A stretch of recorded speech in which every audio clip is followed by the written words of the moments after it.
você tem o...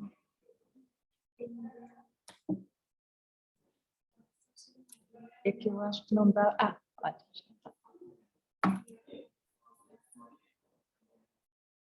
Eu acho que eu consigo controlar, pôr o zoom aqui no meu computador.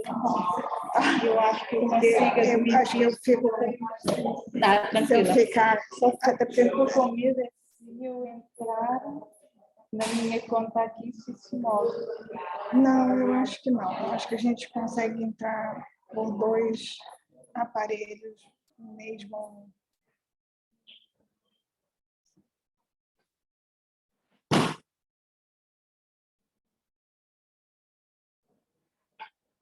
E a net não funciona bem, não é? Em princípio, sim. Para mim não tem que sair e depois funciona.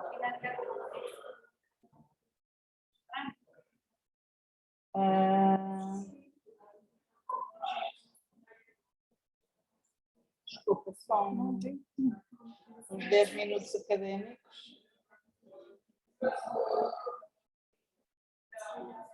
Mas eu não estou nesta reunião. Não, não me deixa entrar. Não, né?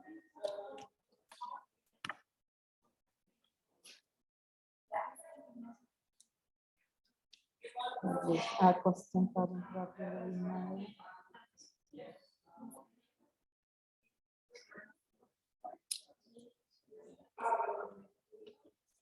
Bom.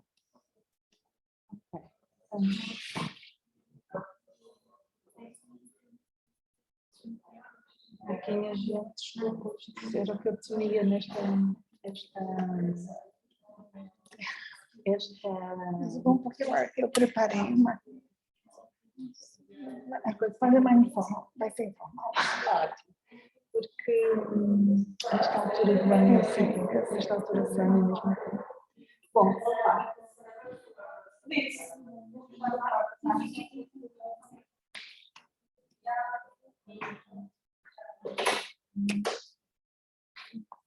Sim, só bem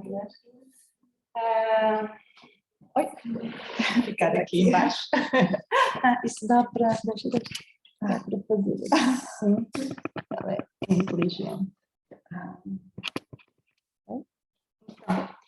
Muito boa tarde a todas. Então, é com enorme prazer que problemas tecnológicos hoje. Estamos aqui hoje, no fundo, a iniciar as atividades do ano letivo e agradecemos muito à professora Cláudia Rezende por, na verdade, inaugurar a sessão das atividades académicas no CRIA e no ISCTE.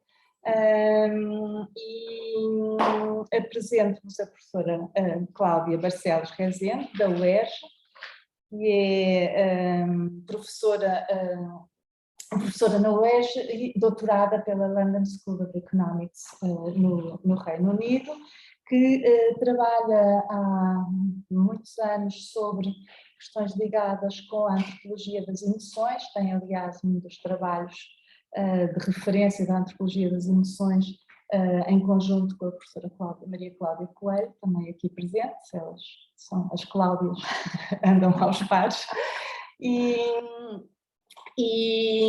a professora Cláudia Rezende faz parte de um projeto de internacionalização financiado pela CAPES no Brasil, o CAPES Sprint, que é liderado, coordenado cientificamente pela professora Maria Cláudia Coelho, e dos quais fazem parte a UERJ, o ISCTE, a Universidade de Barcelona e a Universidade da Argentina, não é?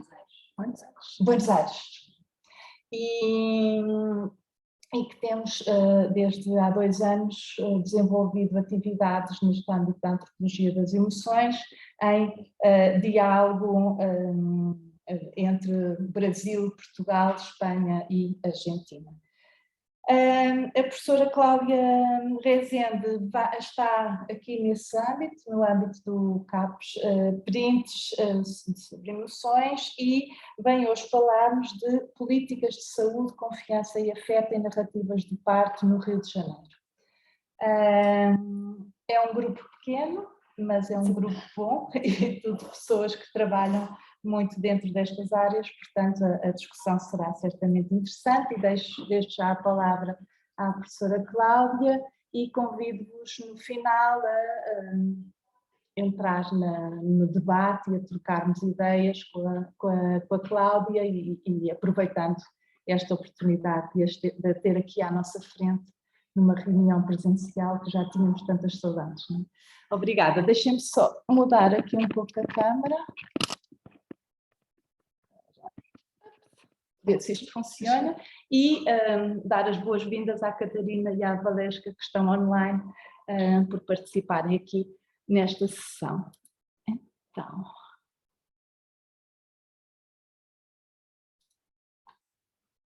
ok, pronto. Obrigada, Antônia. Eu queria começar agradecendo muito o convite para estar aqui, né? E espero que eu esteja... Difícil saber para onde é que eu olho. Olha para nós, e esquece a câmera. E queria agradecer também, né, a coordenação do projeto, a Maria Cláudia, que também possibilitou a minha vinda aqui, né? Enfim, eu acabei preparando uma apresentação mais informal, talvez, do que o nome conferência diga, e é bom que a gente também está com um grupo pequeno, porque assim também a gente pode ter uma conversa boa. Essa apresentação de hoje é baseada num texto, num artigo que vai sair, tá para ser publicado, acho que ainda esse ano, né, num dossiê sobre emoções, subjetividades e políticas públicas, organizado pela Maria Cláudia Coelho e pela Yara Belelli, e se não me engano, foi fruto também de um painel da APA de 2019. Então, assim, né, enfim, pensei em começar falando um pouco da história desse, né? Quando Maria Cláudia falou, né, me convidou para contribuir para o volume, eu pensei, né, eu venho pesquisando gravidez e parto já desde 2007, há 15 anos, com mulheres de camadas médias no Rio de Janeiro. E eu, de início, pensei que eu não sabia se o meu material de pesquisa permitia que eu escrevesse alguma coisa sobre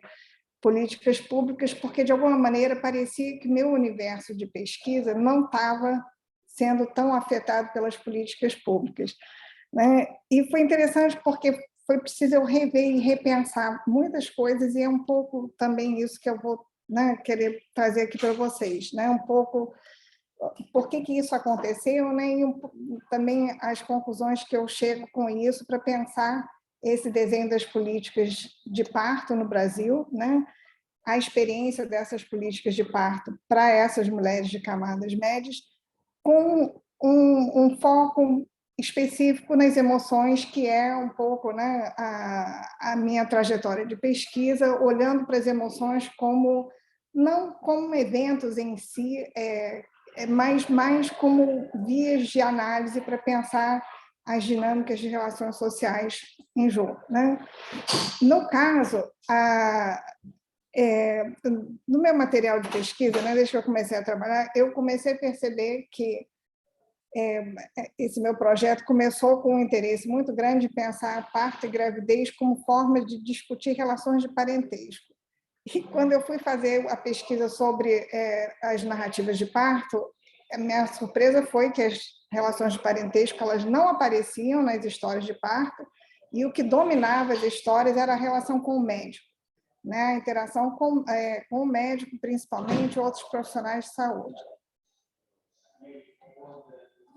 Não tem problema, é porque minha voz não é uma voz muito possante, mas enfim.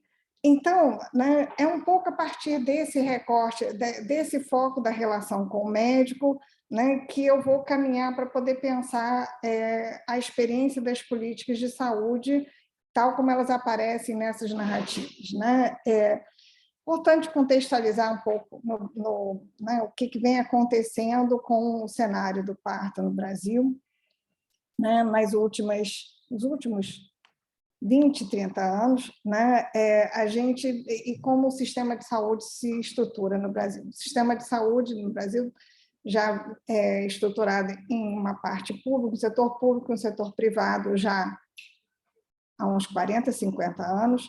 Né, o parto também foi sendo hospitalizado ao longo do século XX, especialmente nos centros urbanos, já desde meados do século XX, que de uma maneira geral, as mulheres só têm parto hospitalar, parto doméstico no Brasil, em meio urbano, é baixíssimo, né? É uma alternativa muito pouco considerada.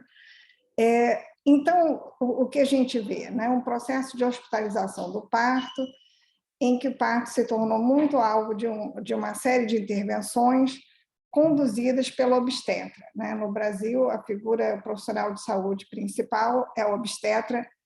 Muito recentemente, a gente começou a ter figura das enfermeiras obstetrizes, tem um curso de obstetriz que é muito recente. Então, assim, esse né, ao contrário de outros países em que as parteiras podem conduzir o parto, no Brasil, de fato, é responsabilidade do médico. E o que a gente vê? A partir da década de 90, começa a haver um movimento de crítica por um conjunto de profissionais de saúde, médicos, obstetras, enfermeiras, né, de um excesso de intervenções praticadas no parto, desde indução.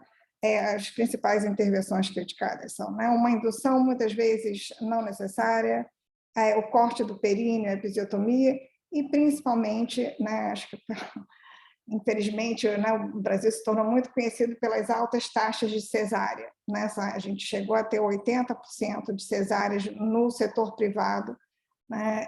Quando a OMS... 80%. Quando a OMS, né, recomendava entre 15% e 20%, uma diferença grande. Né?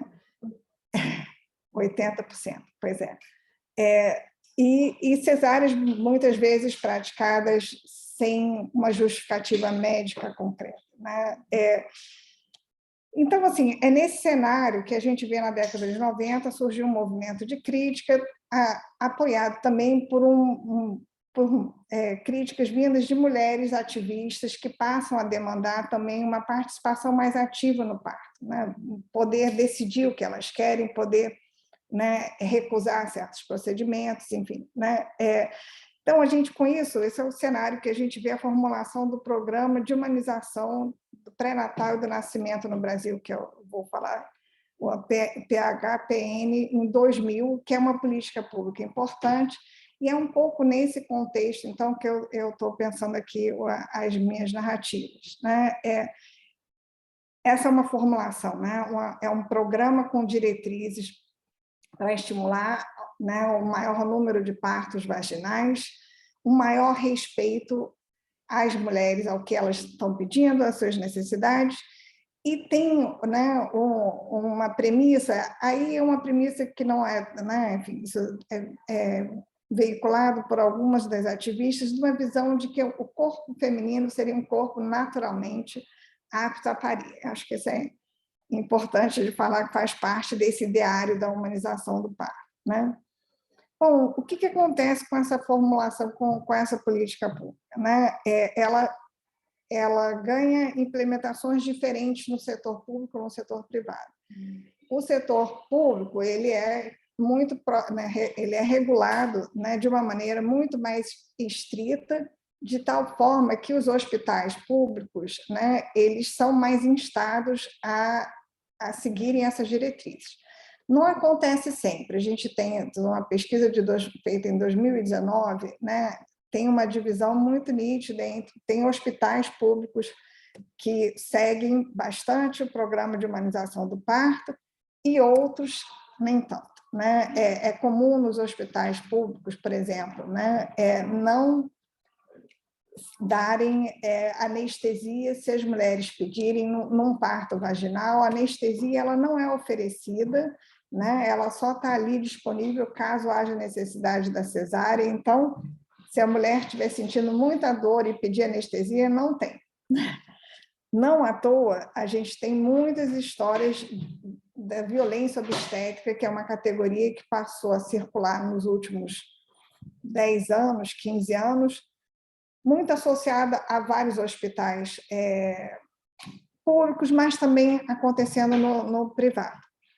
No setor privado, como tem sido a relação com essa política pública? É uma relação mais indireta, porque o setor privado ele não é controlado diretamente, né, pelo Ministério da Saúde. O que a gente tem é uma agência reguladora dos planos de saúde. Então, como é que o setor privado funciona, né, no Brasil? As pessoas contratam seguros de saúde, que elas pagam mensalmente, e com esses seguros elas têm uma rede de atendimento de médicos, laboratórios e hospitais. Então, o que é regulado são as operadoras de planos de saúde e não os hospitais em si, nem os médicos em si. Existe uma regulação pelos conselhos regionais de medicina, mas é uma regulação mais frouxa. O que faz com que, né, a maneira como o atendimento da gravidez e no parto acontece é muito responsabilidade do obstetra. Então, o obstetra é uma assistência privada, ela acaba sendo construída em cima da figura do obstetra. É uma relação que tem que ser uma relação de continuidade, porque as mulheres, em geral, né, começam o atendimento no pré-natal, no parto, no pós-parto. Isso faz com que a confiança seja um sentimento importante, porque na medida em que as mulheres confiam nos seus obstetras, se o obstetra diz devemos fazer uma cesárea, elas aceitam. Devemos induzir, elas aceitam, né? Então, essa é a chave um pouco, né, para a maneira como a gente vê, né, o parto acontecendo no setor privado. Tem havido, a gente já tem, né, acho que nas principais cidades, um conjunto de médicos já adeptos do ideário da humanização. Teremos, né, eu vou falar mais adiante dos impasses que surgem aí também, né? Mas muitos dos médicos que estão aderindo, né, a esse programa de humanização não têm plano de saúde. Então, as pessoas têm que pagar, né, as mulheres, se quiserem ter um parto humanizado com um médico com boa reputação, elas têm que fazer um investimento alto de dinheiro, né? Então, assim, esse é o cenário um pouco, né, mais amplo do parto nos últimos 20 anos, né? E aí, vou então fazer, né, falar um pouco das minhas narrativas para trazer para vocês, então, um pouco como é que essas questões aparecem, né, quando a gente olha para as histórias de parto específicas. Eu vim trabalhando, quando eu comecei fazendo uma pesquisa sobre gravidez, e aí descobri que, ao falar que eu estudava gravidez, todo mundo me contava suas histórias de parto, e eu pensei assim, vou estudar, vou migrar para as histórias de parto, né, tanto para entender como, óbvio, é uma história que é oferecida tão espontaneamente, mas porque também, né, com essa mudança no cenário em torno do parto, né, estava havendo uma modificação na maneira como o parto passou a ser um evento muito valorizado para mulheres, de uma maneira talvez diferente de outras gerações. Então, o meu projeto de pesquisa é um projeto que compara narrativas de parto de dois grupos de mulheres de idades diferentes. Um grupo de mulheres que teve filho na década de 70, 80, que na época das entrevistas foram feitas em 2016. Elas tinham entre 60 e 65 anos.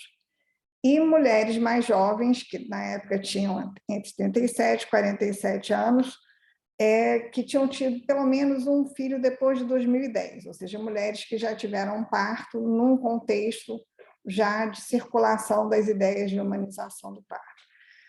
Justamente para tentar entender qual o peso que o planejamento e o evento tinha na história de vida dessas mulheres. Bom, como o meu objetivo aqui é pensar como essas políticas de saúde aparecem nas narrativas, as mulheres mais velhas vão ficar de lado, porque elas tiveram, né, partos antes de que isso aconteça. Eu falo um pouquinho mais no final, né? E meu foco, então, vai ser no conjunto de mulheres mais jovens. Bom, elas são todas, bom, elas eram todas casadas na época da entrevista, são mulheres com formação universitária, são profissionais liberais ou servidoras públicas, né? Todas elas planejaram engravidar, então tem que dizer assim, no contexto da história delas, a gravidez foi um evento planejado, o parto também foi igualmente planejado, né?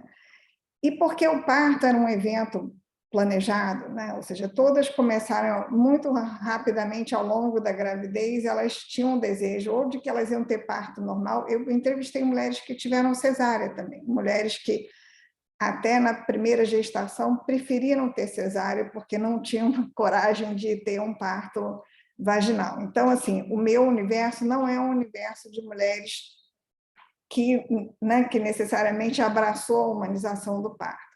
Mas o que é interessante é que, então, muito por conta do convite né, para contribuir para o dossiê, eu percebi que a discussão da humanização do parto, ela atravessa todas as narrativas que eu escutei, mesmo das mulheres que não tiveram partos vaginais, que acabaram tendo, né, cesáreas. Todas essas mulheres são também usuárias do sistema particular, né? Algumas delas tiveram partos com médicos do seu plano de saúde, outras pagaram plano de saúde, mas nenhuma delas teve parto no sistema público. É só um parênteses, né? Uma das coisas que tem sido interessante, assim, a gente tem visto nos últimos 10 anos, principalmente, mulheres de camadas médias que têm planos de saúde tentando ter filho em hospitais públicos, aqueles que têm uma boa reputação de adesão né, ao plano de humanização, ao PHPM. Então, para receber uma mensagem, dizer que queriam entrar, não está. Eu nem estou vendo realmente. Então, assim, né, esse é um pouco o perfil socioeconômico. Então, são mulheres que têm um poder de escolha, né, até certo ponto, para escolher. Não são mulheres que têm que, né, ter um acompanhamento pelo público, e isso faz parte, isso é importante, né? Acho que isso permeia essa ideia de que a maternidade para elas era um projeto de vida, ou seja, é um projeto escolhido, trabalhado como, né, em conjunto com os seus companheiros, seus maridos, né? O casal é uma figura importante nas narrativas também, né? Mas nesse cenário, então, a escolha do obstetra é né, é um momento importante de escolher um obstetra confiável, tá? Claro, eu vou já contar quatro histórias em que a confiança, às vezes, ela é um sentimento presente e alguma coisa acontece com ela no desenrolar da história, né? Então, assim, né, a relação com o médico, ela é o eixo central dessas narrativas, ela domina muito, é impressionante assim, a quantidade de diálogos dos médicos que são revividos, né? Ou seja, as entrevistas foram feitas algum tempo depois, às vezes alguns anos depois, mas essa interação com o médico no parto ela é muito predominante nas narrativas. E todas elas partem do pressuposto, todas elas, de que elas podem negociar, que elas podiam negociar se elas queriam ter procedimentos ou não, que tipo de parto elas queriam ter, todas assumiam que seus maridos estariam presentes ao parto. Isso é importante dizer também, porque a lei que permite acompanhamento no parto, ela também é recente, ela é uma lei que tem não mais que 20 anos. No Rio de Janeiro ela foi criada primeiro, mas era uma lei municipal, enquanto uma lei federal é um pouco posterior, né? Então, nesse momento, com essas mulheres que eu entrevistei, isso já era dado que seus maridos estariam presentes ao parto, né? Bom, aí eu vou trazer para vocês 4 exemplos, né? Deixa eu ver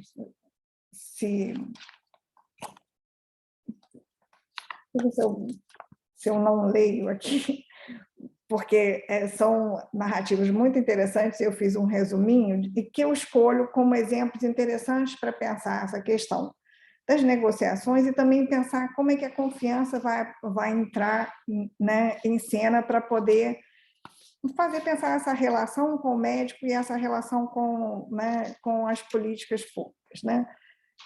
Bom, a primeira que eu chamo a atenção, e são todos nomes fictícios, né? É uma mulher que eu chamo de Inês, uma mulher, acho que na época tinha 45 anos, teve muita dificuldade de engravidar, teve uma sucessão de abortos, então, quando ela consegue ter uma gravidez que vai a termo, né? Ela diz que ela foi a única pessoa para quem o parto em si não era importante, porque o que ela queria, como ela dizia, era ter filho nos braços, né? Ela conseguiu ter um parto com um médico que atendia pelo plano de saúde dela e tinha a reputação de ser um médico que fazia partos vaginais. Como ela diz, né? Ele faz uma episiotomia, né? Que para ela não foi necessária, mas ela releva porque no contexto da história de vida dela, né, ela diz assim, se o médico trabalha dessa maneira, até aqui me atende. Essa parte não, mas tudo bem, então vamos, né? O que eu quero é filho nos braços, a minha prioridade é essa. O relato da Inês é o único que, né, que de certa maneira releva um pouco o comportamento do médico por conta de uma história pessoal de muitas perdas, muitos abortos espontâneos, né? E o foco realmente era ter uma criança, como ela fala. A segunda história é da Adriana, que tem sua primeira filha com seu ginecologista de adolescência. Esse era um profissional com quem ela tinha uma relação de muita confiança, né? E ela vai descrevendo que, ao longo da gestação, ela começa a perceber que ele era um médico mais tradicional do que ela esperava, né? E com 37 semanas ela faz um exame, né? E o obstetra então acha que é preciso fazer uma cesárea, que ele marca para o dia seguinte, né? E ela confiou nele, né? Mas ela diz que ela achou a cesariana um processo que ela odiou profundamente. Ela fala assim, me senti uma barata, uma coisa muito pequena. Passei muito mal, no final da cirurgia eu tenho a lembrança assim, de não ter visto a minha filha. E ela teve sérias dúvidas de que ela realmente precisava ter essa cesárea, né? A Adriana, então, na segunda gestação, busca um médico adepto, né, engajado nas políticas de humanização do parto, um médico que não atendia pelo plano de saúde, né? E ela diz que ela teve, então, uma experiência maravilhosa com um médico muito respeitoso, mas, para isso, tanto ela quanto seu marido, né, foram, para esse segundo parto, extremamente informados com todos os direitos que eles tinham, né? Tem que dizer que a Adriana é a única pessoa que, na sua entrevista, cita todas as diretrizes, né, do PHPN, todas as leis que ela tinha, os direitos que ela tinha, né, de uma maneira que está muito explícita na narrativa dela. O terceiro exemplo que eu trago, né, é da Gabriela, que teve 2 partos vaginais com dois obstetras adeptos da humanização do parto. Mas ela tem uma situação particular. No final da sua primeira gravidez, o médico que a acompanhava viajou, ia entrar de férias, então ela teve que fazer o parto com uma médica substituta que ela não conhecia, né? Teve um contato antes. No primeiro contato, ela achou a médica ótima, legal, muito carinhosa, mas o que acontece durante, né, ela entra em trabalho de parto, né, num determinado momento é preciso entrar com alguma forma de indução, porque suas contrações estavam ainda muito lentas, e a médica acha que devia entrar, então, com uma indução para evitar a cesárea. Ela, né, então, induz. Depois de 12 horas de trabalho de parto, Gabriela pede anestesia, porque para ela estava sentindo dor há muito tempo, e a médica acha ruim da anestesia. E a médica, né, essa médica, porque era uma médica humanizada, que preferia não dar anestesia, ela reluta muito. Então, a Gabriela diz assim, eu achei muito ruim, porque ela não queria dar, né? Ela diz assim, eu não tinha um vínculo com ela, eu tinha um vínculo com outro médico, nessa hora quebrou muito a minha confiança com ela. Depois de muito insistir, ela ligou para a anestesista e só depois ela teve. E mesmo assim, o desfecho do parto dela, que foi vaginal, ela ainda teve muitos problemas com a médica, porque aí ela disse que ela foi ficando nervosa, rebelde, não fazia o que a médica falava. Então, assim, foi um parto que ela qualifica como sendo um parto muito dramático, embora sua filha tenha nascido com saúde e tudo mais. Na sua segunda gestação, ela mudou de equipe, ela também procura uma outra equipe de parto humanizado, e ela diz, então, que teve uma experiência maravilhosa, foi tudo redondinho, não teve anestesia no segundo parto, ela consegue ter um parto vaginal natural, né? E que foi uma experiência muito boa. A história da Gabriela é interessante porque meu último exemplo é o da Milena, que tem um parto com a mesma médica da Gabriela e tem uma experiência completamente diferente, né?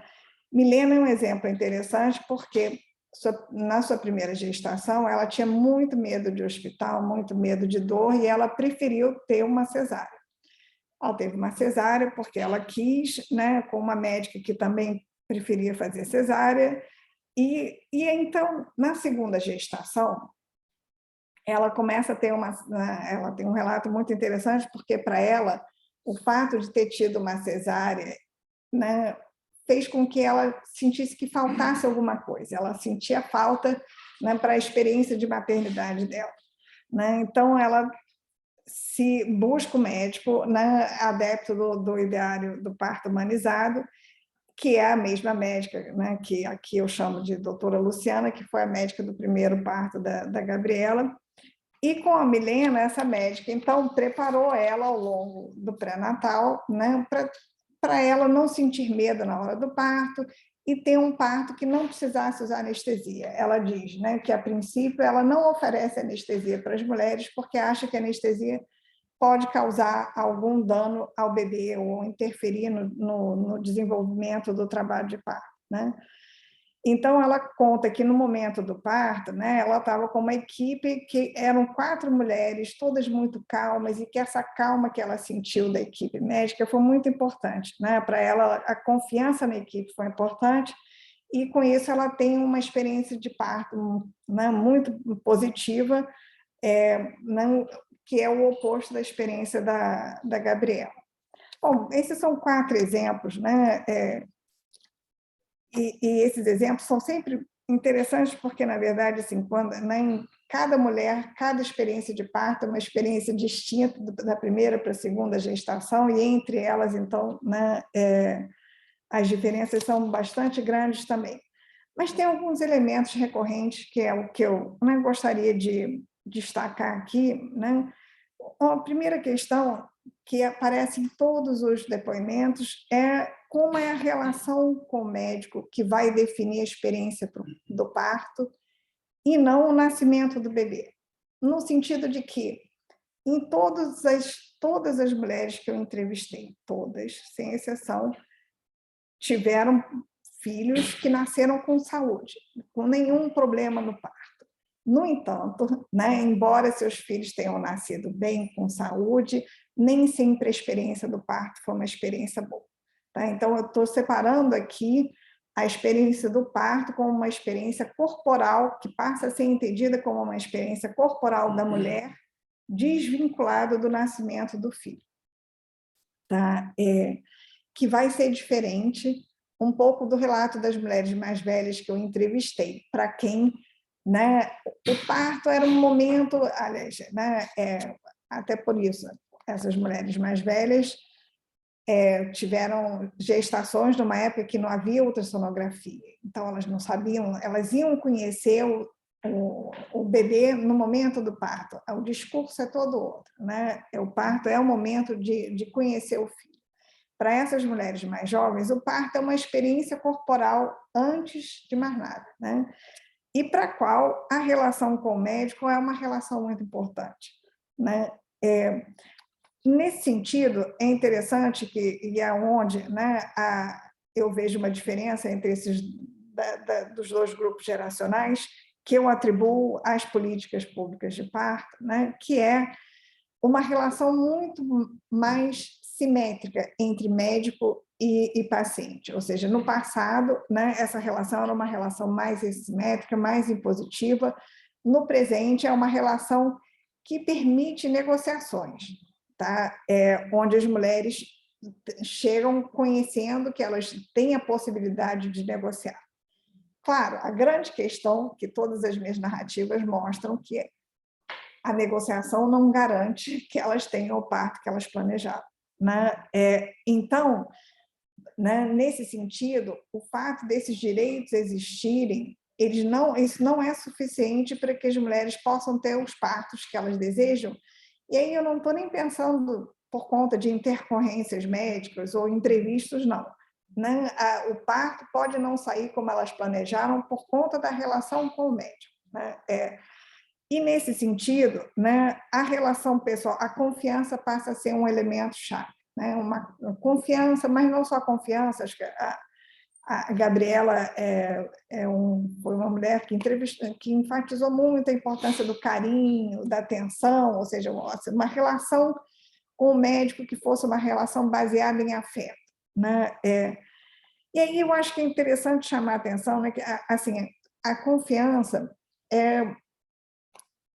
é um sentimento, na verdade, assim, na literatura sociológica, né, a confiança, ora é descrita como um sentimento, ora como uma atitude, como uma reação com elementos cognitivos e afetivos, que entra em cena quando tem um elemento de imprevisibilidade sobre o futuro. Né? Então, é preciso confiar em alguma coisa sobre a qual a gente não tem certeza como vai acontecer.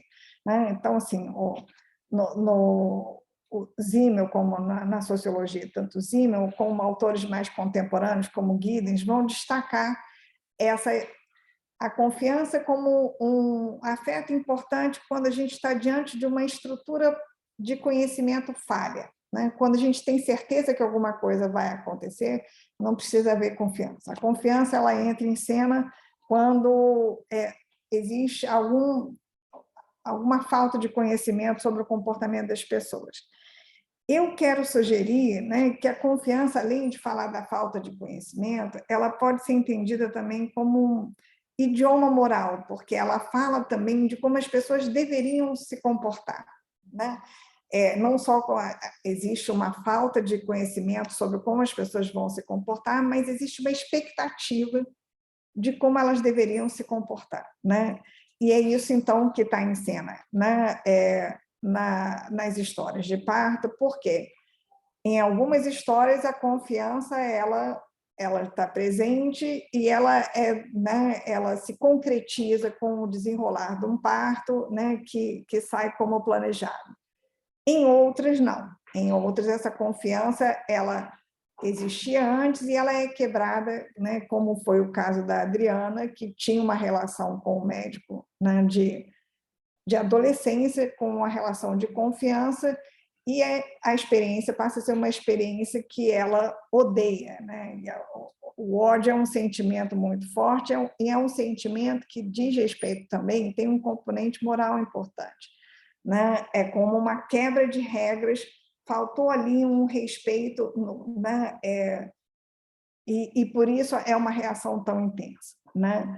Então, assim, a quebra da confiança, ela pode levar da margem ao ódio, pode dar margem ao nervosismo e insegurança, que foi a experiência da Gabriela, que tem um desenrolar do primeiro parto com um parto que ela considera muito dramático, né?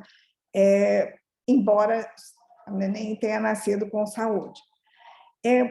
Essas histórias elas chamam a atenção também, né? Que uma questão que vai aparecendo e aparece aí com qualquer médico, tanto os médicos que advogam a cesárea ou que dizem que vão fazer um parto vaginal e no final propõem uma cesárea, mas também com os médicos que são, né, adeptos das propostas humanizadas, que é um certo impasse entre como o médico acha que o parto deve ser e o que a mulher gostaria de ter.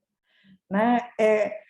E esse é o caso da Gabriela, né? Em que ela escolhe médicos adeptos, né, do parto humanizado, cuja proposta seria atender às necessidades das mulheres, mas quando ela pede anestesia, porque ela não aguentava mais a dor, ela tem muita dificuldade, por pouco a médica dela, a médica, né, ela recusa a anestesia inicialmente. Tá?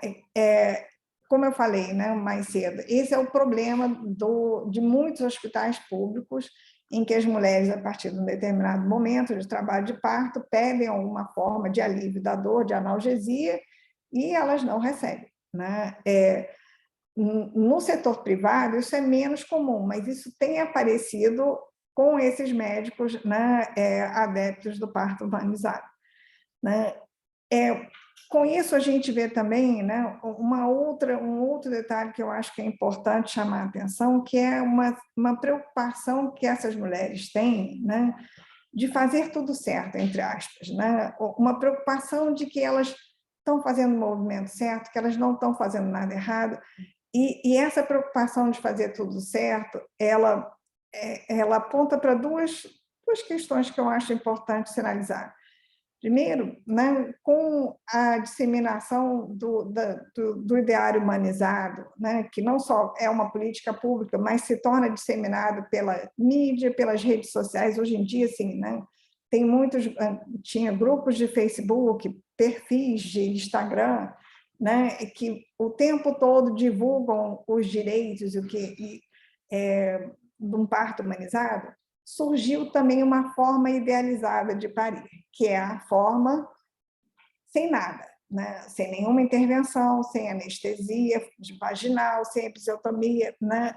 E essa forma idealizada cria expectativas nas mulheres que nem sempre conseguem ter, né, o parto dessa maneira.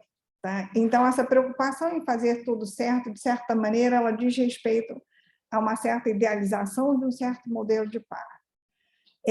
Ela também chama atenção para uma outra questão, né, que eu chamo assim, um elemento moral de uma boa maternidade, porque nesse momento, né, como mulheres que estão parindo seus filhos, fazer tudo certo diz respeito também a ter certeza de que elas não vão, no caso, a anestesia, por exemplo, né, conseguir não receber anestesia é bom para o bebê, pode não ser bom para a mulher, mas é bom para o bebê. E nesse sentido, elas estão se, né, mostrando boas mães. Né?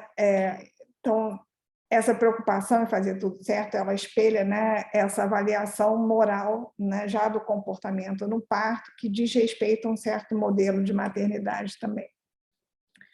Então, já para concluir, né, o que eu acho que é interessante pensar, né, fazer a conexão das narrativas com as políticas públicas. Né? Assim, com certeza a gente tem uma mudança no Brasil nos últimos 20 anos, né? De toda maneira como o parto passou a ser objeto de atenção, como ele passou a ser pensado, né, como um evento corporal significativo para as mulheres. Né? A ênfase de que as mulheres têm direito a ter um parto do jeito como elas planejam, né, espelha a importância que o parto tem para elas, acima de tudo. Né? Não se trata, de novo, do bebê somente, mas principalmente de uma experiência corporal que é vista como sendo importante para elas como mulheres e também para elas como mães. Não à toa, a Milena, no seu depoimento, dizia que, embora ela já fosse mãe, fazia alguma coisa faltava a ela, e faltava a ela essa experiência física do parto vaginal. Né?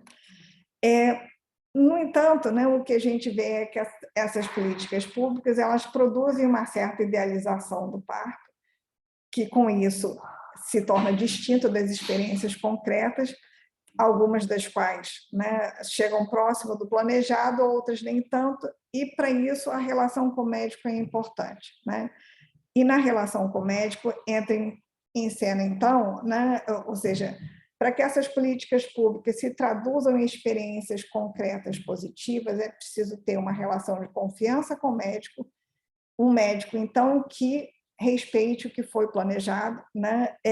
E, nesse sentido, a confiança se torna um sentimento que aponta para o caráter moral também dessa relação, em que o médico, né, não está ali apenas para conduzir o parto adequadamente, mas respeitar as necessidades que as mulheres têm, né, como pessoas que estão planejando um evento significativo para elas. É isso. Obrigada.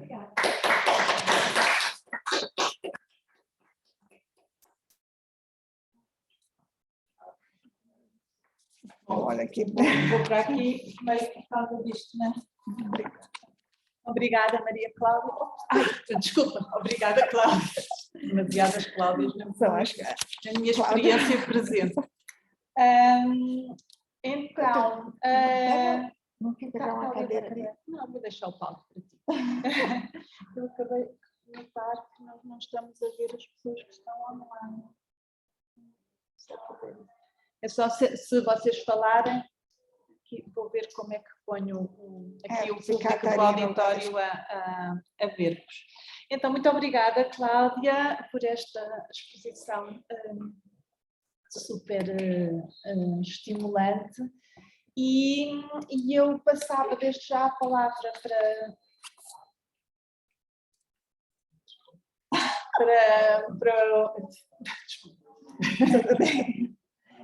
Deixa eu ver se tem alguma. Só um instantinho, vou ver se tem algo. Tá. Este telefone nunca toca. Ah. Então, eu passo desde já a palavra para o público. Eu tinha uma reflexão que eu gostaria de fazer, mas é um pouco mais geral, portanto, eu talvez começasse desde já por algumas questões mais particulares. A Catarina Barata trabalha especificamente sobre este tema e creio que terá algumas coisas a dizer, e também a Alexa talvez são as duas pessoas talvez com temas de trabalho mais diretos sobre a questão. Estou a ver já aí a Catarina. Queres falar? Conseguem ouvir-me? Sim, sim. Vou à procura do comando. Espera, vou ver aqui.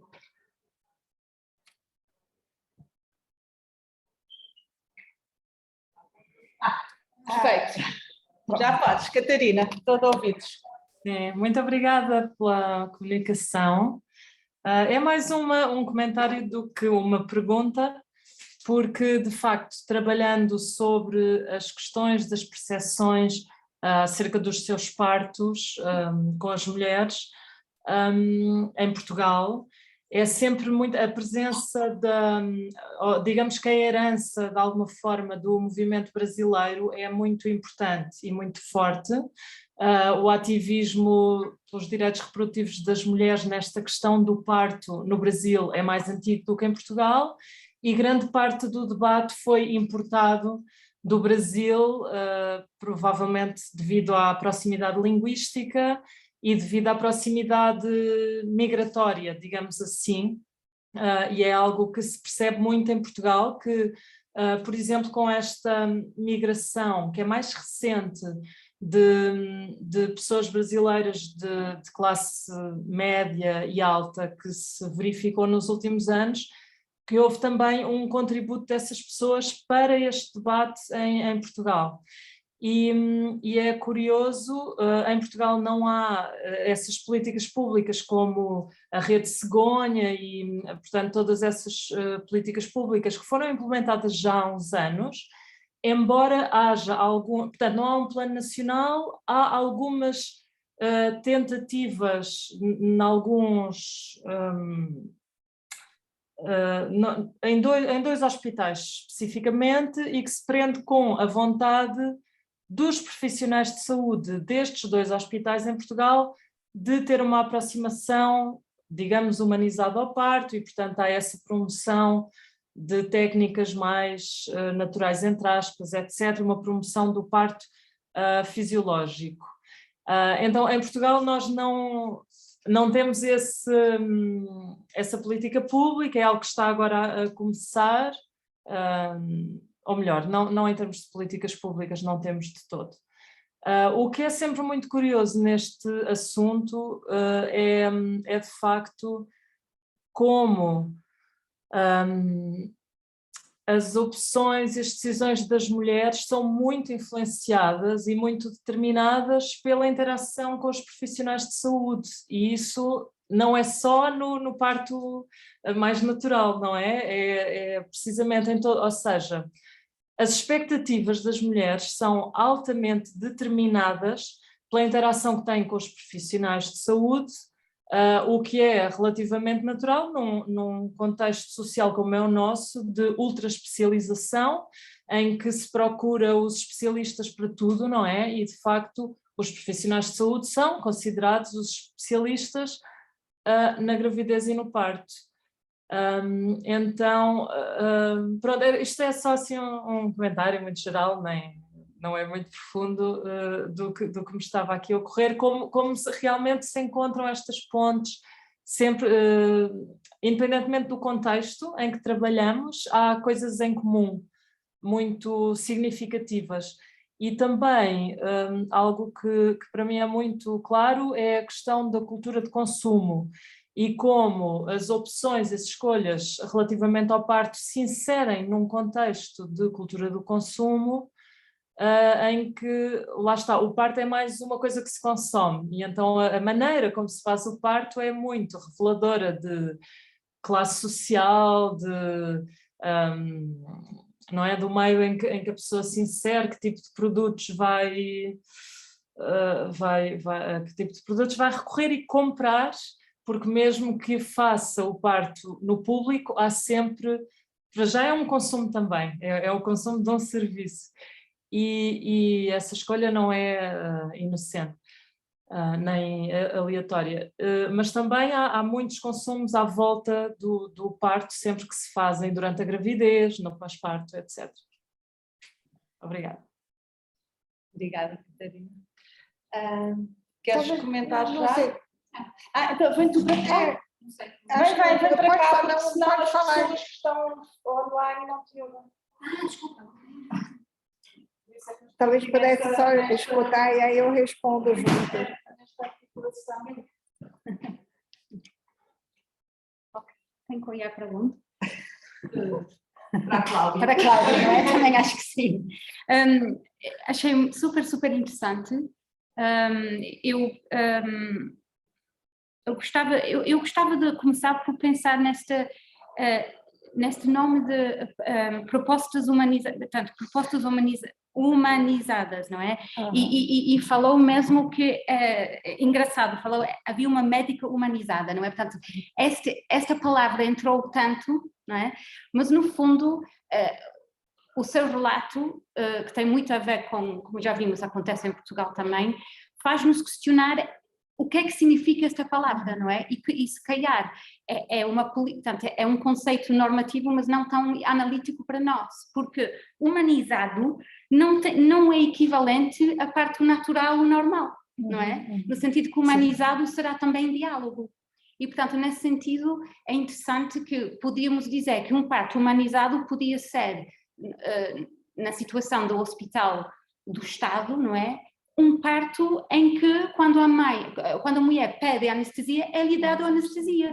E, portanto, isso seria um parto humanizado, talvez, não é? Portanto, é interessante como é que a ideia do humanizado e a ideia de parto natural, o normal, ficou, como é que se diz, conflated, não é? Achei isso muito interessante. E depois a questão do risco, porque aquela primeiro que falou, quando disse, aquela mãe que disse, eu só queria o bebê nos braços, faz-me rir, porque aquilo é mesmo o discurso dos médicos, não é? No sentido do que a mãe que quer ter aquela experiência com o seu corpo, pronto, não sei, claro que quando a política já está aqui, não, mas antes, certamente, não sei, por exemplo, no caso das mães da geração anterior, nem sei se era uma questão para elas, mas pelo menos quando a política ainda não estava incorporado, digamos assim, há essa tensão entre, será um egoísmo? Então, se o mais importante é um bebê saudável, não é? Acho que isso também está muito na literatura, não é? Como é que a mãe vai ter e depois aquela ideia que falou de um bom parto, de ser uma boa mãe, acho que a questão do risco também está lá, não é? Se eu tiver que escolher entre pôr o bem-estar do meu bebê em risco, se eu quiser um tal parto natural e normal, não é? E depois há aquela questão do relógio, não é? portanto, os protocolos de um parto normal, natural. Aqui estou a pensar mais, se calhar devia ter dito no início, estou a pensar mais, por exemplo, nos partos caseiros em Inglaterra, porque eu tive 2 partos em casa em Inglaterra e tive um parto hospitalar em Portugal. E escrevi uma narrativa de maternidade sobre o parto em Portugal e publiquei aquilo, e portanto, e depois eu queria fazer pesquisa sobre esta área, na área das migrações, mas depois eu percebi-me que, engraçado, como eu também disse que queria fazer parentesco e percebeu que o parto era mais importante, no meu caso, as mães migrantes, o parto não era o mais importante, e depois fui para outras áreas e não aprofundei muito, mas de todas as formas vi muita coisa aqui que achei interessante, e depois só queria, acho que era só mais uma coisa por enquanto, que era esta ideia de confiança, é também muito interessante, porque por um lado há ali uma manipulação, não usou essa palavra, mas no fundo há, e sobretudo no privado, porque o médico, pode ser um bocado, mas eu acho que o médico manipula, podemos dizer, não é? Podemos, cientificamente, como é que provo isto, mas uma sensação de que manipula a emoção, de que, portanto, a minha experiência, pronto, única e particular, mas de ouvir um médico dizer, de consultar uma obstetra no privado, a dizer, bom, os meus partos são quartas-feiras, portanto, se quiser um parto, se quiser coincidir comigo, porque eu gosto de criar uma boa relação com as minhas mães, então vai ter que ser uma quarta-feira e se calhar vai ter que induzir, porque senão não vamos conseguir, não é? E, portanto, a minha pergunta é, como é que se contorna isto? É criar confiança, não no indivíduo, mas na equipa. Não é? Confiança no sistema. Portanto, é uma confiança que, por um lado, pessoalizada, claro que sim, que isso é bom, mas que isso, de alguma forma, é algo que devia estar na formação dos médicos e não algo tão pessoalizado, não é? Pronto, acho que era isto. Obrigada. Eu vou pedir para colocar já a minha questão mais filosófica, porque era exatamente isto que a Elise acabou por trazer, que é esta questão do conceito do parto humanizado, da expressão, que eu acho que tem que ficar muito claro que é um conceito émico, não é? Que não é um conceito analítico, porque na verdade se pensamos o conceito do ponto de vista analítico, para além do que a Alice já trouxe, eu vinha exatamente colocar a questão nesse sentido, mas há ainda uma coisa a acrescentar do meu ponto de vista àquilo que tu disseste, que há aqui permanentemente uma contradição, então, que é no sentido, parece que isto é um avanço, estamos a caminhar para um parto mais humanizado, na verdade, do ponto de vista, estamos na verdade a fazer partos, ou a querer fazer partos de uma forma mais natural, não é? Porque os corpos das mulheres estão preparados para parir, estamos na verdade a fazer uma coisa que sempre, há muitos milhares de anos que a humanidade faz assim, não é? Portanto, na verdade, não é tanto, é uma recuperação de algo que, tal como sempre se praticou, mas a história não se repete, é sempre diferente, porque temos um acrescento do conhecimento, da anatomia, dos corpos, da medicina, das instituições, etc. E aí eu acho que vale a pena mesmo pensar do ponto de vista analítico esta questão do termo, porque na verdade, quando o parto humanizado tem a ver com essa experiência desta narrativa, não é? Porque, como visto geracionalmente, a coisa, como nos diz, geracionalmente a coisa é muito diferente. Mas nesta narrativa, o parto humanizado tem a ver com a experiência do parto mesmo, e é muito interessante essa separação que tu fazes do nascimento da criança, porque se calhar na nossa cabeça das nossas gerações o parto humanizado teria mais a ver com a própria relação depois com o nascimento do bebê, toda a experiência no total do parto e o nascimento, não é? E desse ponto de vista nós podemos pensar, por exemplo, que uma cesariana com epidural é um parto humanizado, não é? Porque tu tens, na verdade, uma cesariana que é inevitável, não é? Não, que do ponto de vista médico, a mãe e a criança morreriam sem ela. E poderes ter uma cesariana que, no fundo, salva a vida à mulher e ao bebê, com uma epidural, é um parto humanizado. Se pensarmos desse ponto de vista, não é? Criar as condições todas para teres um parto o mais natural possível, numa situação impossível medicamente, fisicamente, não é? E que é um bocadinho, eu estava a pensar no contexto dos estudos de parentesco, como todas as narrativas da reprodução assistida, das pessoas que escolhem ter uma fertilização in vitro em vez de adotar, por exemplo, dizem que escolhem a fertilização porque é um processo mais natural. Não há nada de menos natural que uma gravidez por fertilização assistida, não é? Mas é mais natural porque é a experiência da gravidez e tem o parto, etc. Como a cesariana do epidural, não é? Então, eu acho que há aqui, nesta parte da discussão dos conceitos e do peso dos simbolismos, muito que pode render mais teoricamente. Como, por exemplo, a questão que tu falaste logo do início, que é fascinante, que é esta ideia das mulheres recuperar, a reivindicação das mulheres recuperarem a sua participação, a sua capacidade de intervenção no parto. Porque o que é mais natural é as mulheres, o corpo feminino estar preparado para parir, como tu disseste. Então, se é o mais natural, é muito interessante esta forma como de repente parece uma conquista a recuperação de uma coisa que é o mais natural de todas, não é? E então,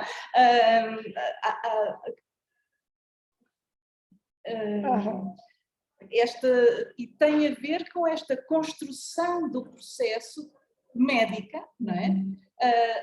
A hiperinstitucionalização, a hiperhospitalização dos partos, que desnaturalizou o parto e agora parece que é um ato político e de reivindicação por parte das mulheres o direito a parir, não é? Que é uma coisa super contraditória. Acho que isso era muito interessante. E, posso só acrescentar uma coisinha aí, só porque... É só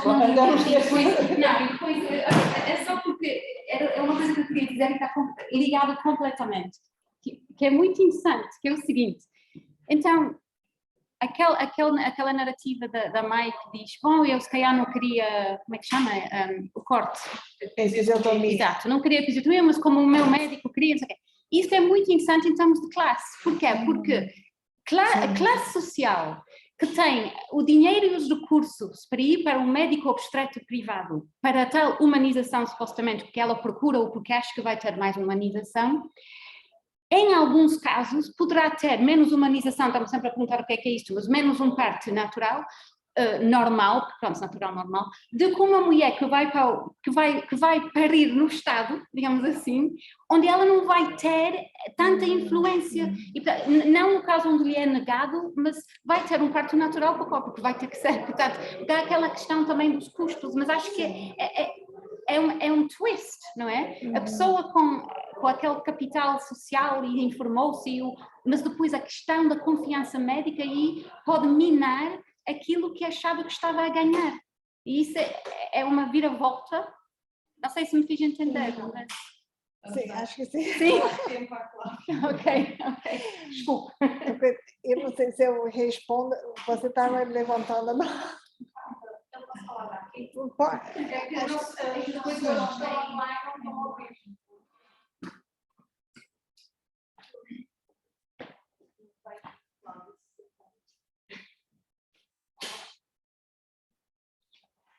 Tem que sentar aqui para você. Oi. Isso. Oi, Cláudia. Não, a primeira coisa que eu queria te dizer é que a sua apresentação me deixou muito tocada, porque eu estou com 4 amigas grávidas no momento, 2 delas no Brasil, e a história é exatamente essa, a gravidez planejada, o grupinho de obstetras da cidade, eu sou de Fortaleza, o grupo que é conhecido por fazer parto humanizado e toda essa história, e eu estava vendo você falar e eu disse, nossa, é isso, nossa, mas também é isso. Mas o que eu queria te perguntar é... Porque, bom, está sendo um assunto corrente, não é o meu tema de estudo, mas está sendo um assunto corrente na minha vida, por esse motivo. E aí começam a surgir histórias de fulano de tal, que teve filho com não sei quem, né? O médico, sempre o médico, a médica, né? Nesse protagonista. E aí começam a circular coisas, tipo, por exemplo, uma dessas minhas amigas, ela achou nas redes sociais uma listinha que era, tipo, perguntas para fazer para descobrir se o seu médico é cesarista na primeira consulta. E aí ela foi para o médico e fez, de fato, a listinha e saiu de lá dizendo que não ia ficar com a médica. E por causa de, tipo, ela disse, fui dando checklist e decidi que não ia ficar com ela. Mas, ao mesmo tempo que esse tipo de conhecimento circula como uma forma de autodefesa, tipo, é quase como que uma desconfiança de partida, né? E aí você procura alguém em quem você confie. Tem uma coisa que me intriga, que é o seguinte, afinal somos leigas nisso, tipo, afinal, a menos, né, que enfermeiras, mas tipo, nós, pessoas civis médias, afinal, somos leigas. E aí começa, tipo, será que eu vou ser mandada para uma cesárea não necessária? Será que eu vou ser passada por algum procedimento? Ou então, uma história que eu ouvi um dia desses. E a fulana estava com o médico do parto humanizado, mas depois ela achou ruim porque deixou passar demais, aí criou mecônio no bebê, ela acha que a médica devia... Então, assim, essa confiança é muito frágil. Pelo menos a sensação que eu tenho é essa. E eu queria saber se... Bom, se você encontrou isso mesmo, e enfim, e é isso, e ao longo da gravidez, qualquer coisa parece que... E tem uma outra coisa que eu queria comentar muito rapidamente, que bom, minhas duas outras amigas estão grávidas nos Estados Unidos e Canadá, respectivamente, e elas ficam, né, conversando entre si, e uma coisa que aparece muito mas aqui se faz muito menos exames, aqui o pré-natal é muito mais simples, aqui você chega no hospital e vai parir com o médico de plantão. E, além do momento do parto, todo esse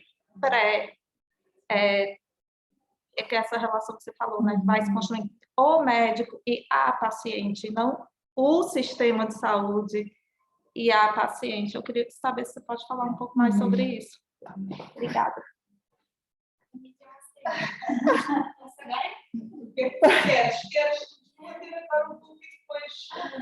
Talvez, se você puder esperar, só porque senão para tentar. A Catarina levantou de novo. Deixa eu só fazer, senão, para ver se eu consigo alinhavar aqui. Joana? Sim. Tá. Eu vou começar por último, só porque assim, eu acho que tem, de fato, né, quando a gente começa, e eu estou assim, começando a olhar para o material em inglês, justamente porque, né, os sistemas de saúde de cada país são muito diferentes. Eu achei ótimo a Catarina ter... eu já sabia que aqui em Portugal esse movimento estava começando, mas eu não sabia que ainda não tinham políticas públicas, né? Então, é interessante a gente... Tá, depois... Tá bom. Mas, enfim, no Brasil, no sistema particular, né, as mulheres têm consultas mensais e elas fazem bastantes, comparados com outros lugares, elas fazem ultrassonografias quase que todos os meses, e no final é toda semana, no particular, né? No público é diferente, e no público é exatamente isso, quer dizer, as consultas são mensais, mas tem menos exames, e o atendimento é de plantão. Então, na verdade, no sistema público, é uma confiança no sistema mesmo, né? No sistema privado, é uma relação muito pessoalizada, já conectando, né? Por isso também, que eu volto para o início da apresentação, né? Porque é uma relação tão pessoalizada, eu demorei muito para enxergar no meu material como é que eu podia botar essas narrativas no contexto das políticas públicas mais amplas, porque são relatos de uma relação muito pessoal, né? Mas é isso, e até por isso também, eu acho que tem uma fragilidade do conhecimento, da confiança, com certeza.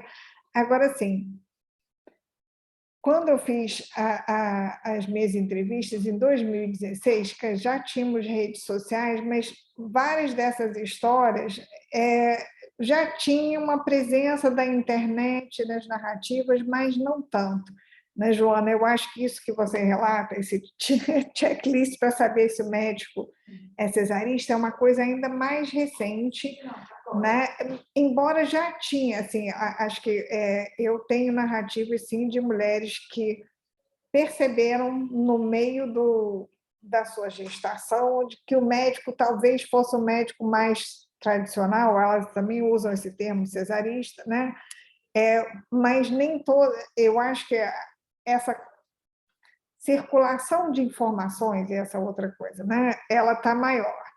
O que borra essa fronteira entre o conhecimento leigo e o conhecimento especializado. Isso é uma discussão fascinante que eu acho, porque assim, existe hoje em dia, né, uma cobrança de que as mulheres têm que se preparar para o parto, muito mais do que. No meu material isso não estava tão nítido. E é impressionante a diferença que 10 anos fazem, né, por conta dessa disseminação. Então, todas as narrativas que a gente vê atualmente nas redes sociais, essas mulheres têm que se preparar, e aí, se alguma coisa não sai, né, não corre bem no parto, é em parte responsabilidade delas que não se prepararam, não se informaram, não escolheram o médico que era o médico, né, adequado, né? Então, assim, essa ideia da informação e do conhecimento, e essa ideia de um conhecimento, é claro, elas não são médicas, mas esse conhecimento médico,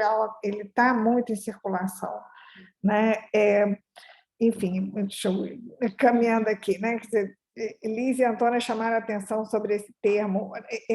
Porque, assim, aqui no texto, eu até discuto mais para a apresentação, eu resumi, né? Tem já uma discussão sobre o termo humanização, né? Que é um termo, de fato, êmico, né? Um termo que surge dos profissionais de saúde, de uma ideia de que a medicina antes não era humanizada. Eu não esqueço uma vez uma apresentação que eu fiz com um professor que falou para mim, mas como? Se não era humanizada, era animalizada? E era uma coisa muito interessante do estranhamento da categoria, né? Porque, com certeza, e aí tem muitas tensões que vocês falaram, né? A rigor, um parto humanizado seria o parto que respeita o que a mulher quer. Então, se chega a uma certa altura, a mulher não aguenta mais, está em trabalho de parto há 20 horas, pede anestesia, pede uma cesárea, ela deveria ser atendida. Mas não é isso que acontece. E o que a gente tem é, de fato, uma ideia de que o parto humanizado acaba sendo uma idealização de um parto vaginal sem intervenções, né? E é isso, ou seja, e aí tem esses paradoxos, assim, né, Antônio? Eu acho que olha, nos discursos não, isso não está no meu material, tá? Porque assim, como eu não escolhi, eu não fui atrás de mulheres ativistas, mas entre o trabalho da Jane Russo, que trabalha com, né, com humanização do parto, tem uma ideia de uma recuperação. As mulheres indígenas são um paradigma da humanização, do que seria a forma mais natural de parir. É isso, como se as mulheres indígenas não tivessem cultura, tivessem, né, uma ideia de proximidade com a natureza. É até curioso, porque, né, uma das práticas, que é a manobra de Christeler, para quem, né, não sabe, que é a manobra de empurrar a barriga, é prática comum num grupo indígena no centro do Brasil. E aí começou a haver um impasse quando as mulheres passaram a ter, né, ir para os hospitais com as suas mães ou com as parteiras, porque elas eram proibidas, né? Essa manobra ela é proibida ela é considerada uma manobra ruim, né? Então, esse é um exemplo muito interessante como é que a ideia do parâmetro da cultura indígena ela é ignorada, né, nisso. Deixa eu só ver se... Sim, Liz, você perguntou um pouco também das mulheres mais velhas, né? Eu, com elas, né, acho que sim, o tempo todo o foco delas era muito mais o bebê e muito menos o parto, nas narrativas todas. São narrativas muito mais dramáticas, tem mulheres, né, que são apagadas, recebem anestesia geral, tem histórias, são histórias de uma época em que o médico, de fato, decidiu o que fazer, não perguntava e pronto, né? Mas nas narrativas dela, o parto enquanto um evento, ele era menos significativo. Assim, ele não foi, a gravidez não foi planejada. É tudo as histórias são diferentes. São mulheres que engravidam mais cedo, de forma não planejada. E com isso o parto também não é foco de planejamento. É muito diferente. É isso que eu acho que muda, né? Nesses dois grupos de mulher, a maneira como se vivencia gestação e parto e com o contexto da maternidade como um todo, né? Por isso são experiências diferentes. Acho, só voltando para a Catarina, eu vou, né? Com certeza, Catarina, eu acho que é impressionante a influência que os profissionais têm nas expectativas das mulheres em todos os relatos. Acho que seja tanto para convencer a fazer uma cesárea, seja para convencer de que elas podem ter um parto sem anestesia nenhuma, né? A relação com o profissional, né? E por isso a relação de confiança é uma relação que é importante. Agora, é isso, assim, o parto se tornou também um objeto de consumo, quer dizer, você escolhe o tipo de parto, você tem tem os grupos de preparação para o parto, os objetos que você leva para o parto, para você ter um parto humanizado, a bola de massagem, a trilha sonora, ou seja, né? Quando não vai fotógrafo, gente para filmar, tem todo... Né? É uma experiência que virou também, né? Tem marcada pela cultura de consumo, com certeza. Aí, Alexa, queria perguntar.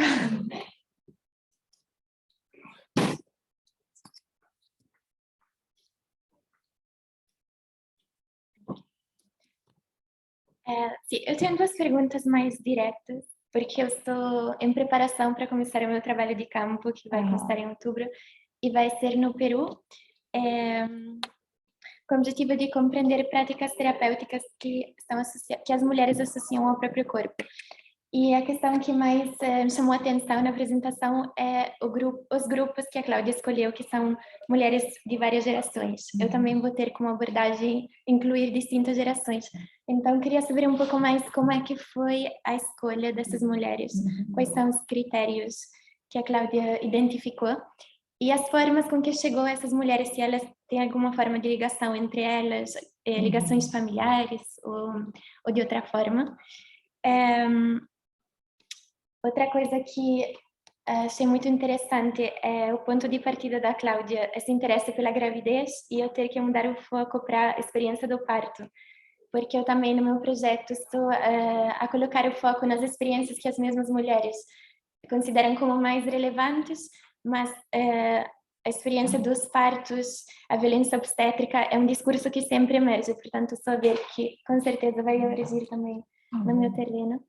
E uma questão um pouco mais ampla é se emergiu alguma diferença nas representações que essas mulheres têm do próprio corpo, sobretudo das representações da biomedicina em relação a esse corpo reprodutivo, como um corpo que é uma máquina que produz outros seres humanos. Queria saber se tem uma diferença nessa percepção, na identificação com esse papel entre as duas, entre dois grupos. É isso. Muito obrigada.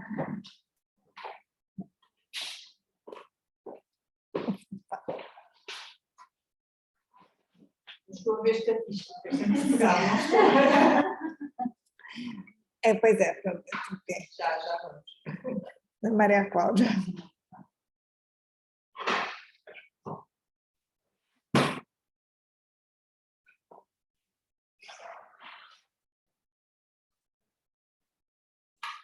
É. Deixa aqui.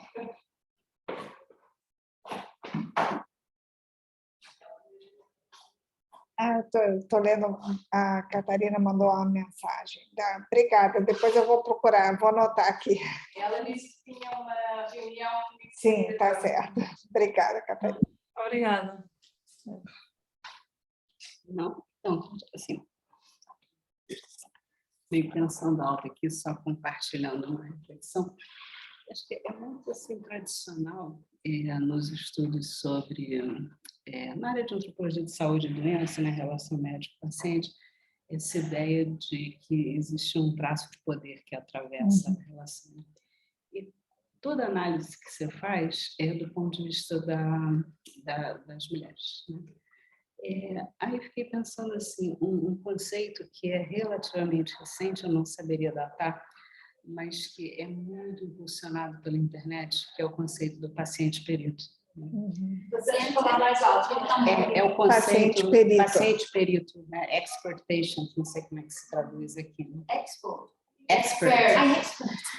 Que a gente no Brasil chama de paciente perito, né? Que é o paciente que se informa, em geral, na internet, né? E que muitas vezes pode inclusive procurar o médico já com um diagnóstico, com uma terapêutica, né? E aí fico pensando assim, isso coloca em xeque essa dimensão de poder, né, que é canônica nesses estudos, que atravessa a relação médico-paciente. E aí eu te pergunto assim, como é que os médicos, se você tem dados, se você tem reflexões, porque acho que muitos conflitos, imagino, podem vir do fato do médico sentir o seu saber posto em xeque por esse paciente perito que pega na internet uma lista de perguntas para classificar o médico, para saber se ele serve ou não, né? Isso é colocar, um checkmate nesse saber do qual deriva o poder, né? Que é enorme. Aí fiquei pensando assim, se essa categoria paciente-perito aplicada a esse universo, se poderia fazer algum trabalho aí.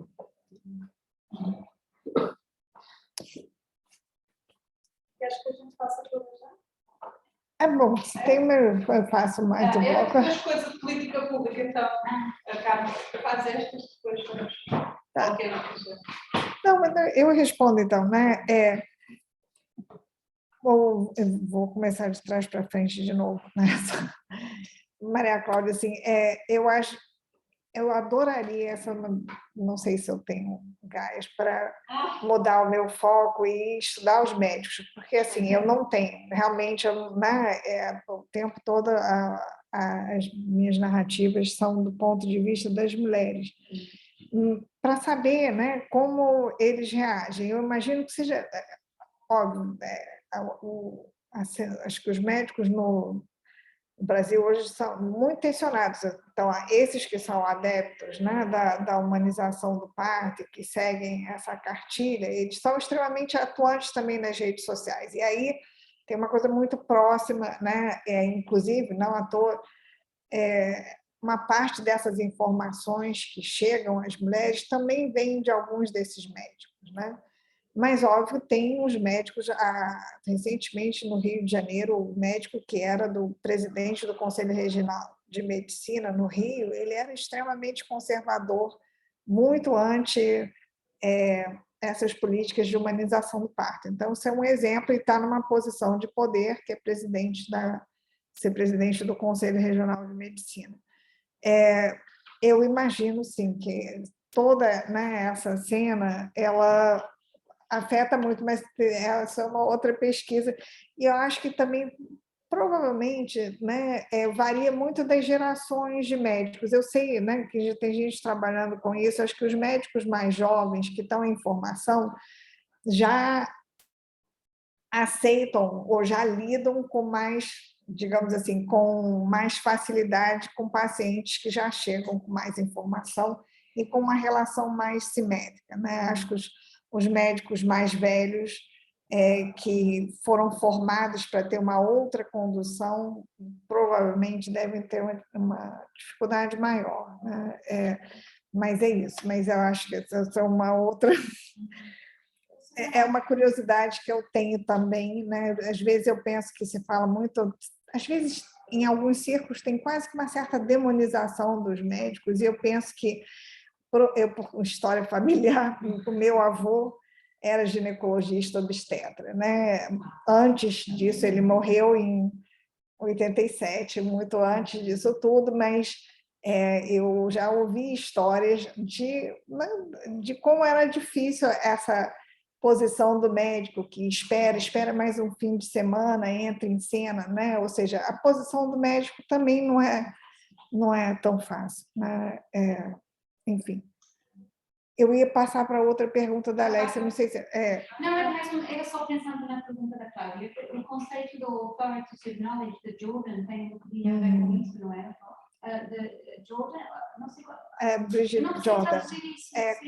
Em português é conhecimento autoritativo. Não é autoritário, é autoritativo, não é? Portanto, é analisar como é que a legitimidade do conhecimento é construído, não é? E, portanto, no fundo, a forma como o conhecimento estritamente biológico e médico acaba por ser misturado com outro tipo de conhecimento nessa criação do conhecimento autoritativo que desempowers, já nem estou a falar português, mas pronto, a paciente, não é? E, portanto, este conceito do expert patient é muito interessante, porque para mim vejo que sim, essa continuação dessa análise, não é? Era só...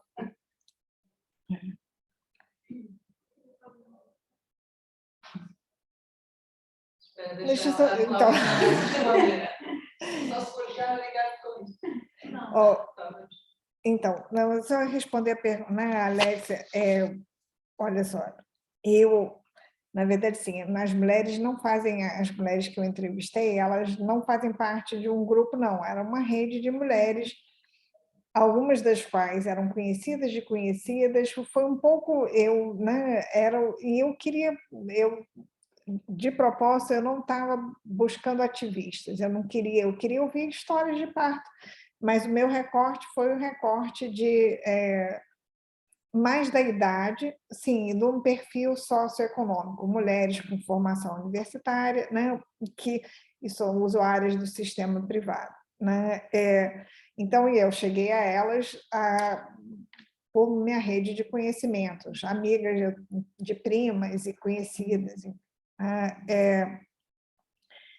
Sobre a representação do corpo, eu não olhei tanto para essa representação do corpo como um todo, de um corpo reprodutivo, mas eu escrevi sobre a forma como essas duas gerações de mulheres falam da dor no parto e como elas lidam com a dor no parto, né? Uma coisa, apesar das diferenças na maneira de relatar o parto, uma das coisas que eu discuto, que eu acho muito interessante, e não é nem tanto uma concepção, uma representação do corpo, mas como a vivência da dor passa pelo conjunto de relações presentes na cena do parto. Então, quando está, né, em experiências positivas, a dor parece que ela pouco se nota, né? E a dor é um elemento mais presente nas narrativas, naquelas situações em que as relações estão tensionadas ali de alguma maneira, né? Mas é isso, mas fica também um olhar para o corpo mais geral, aí isso também é uma coisa para eu voltar para o material do João. Eu acho que esta relação com as políticas públicas é super interessante e rende muito para pensar analiticamente tanto estes ideais como as experiências e as suas narrativas. Porque de tudo o que tu nos apresentaste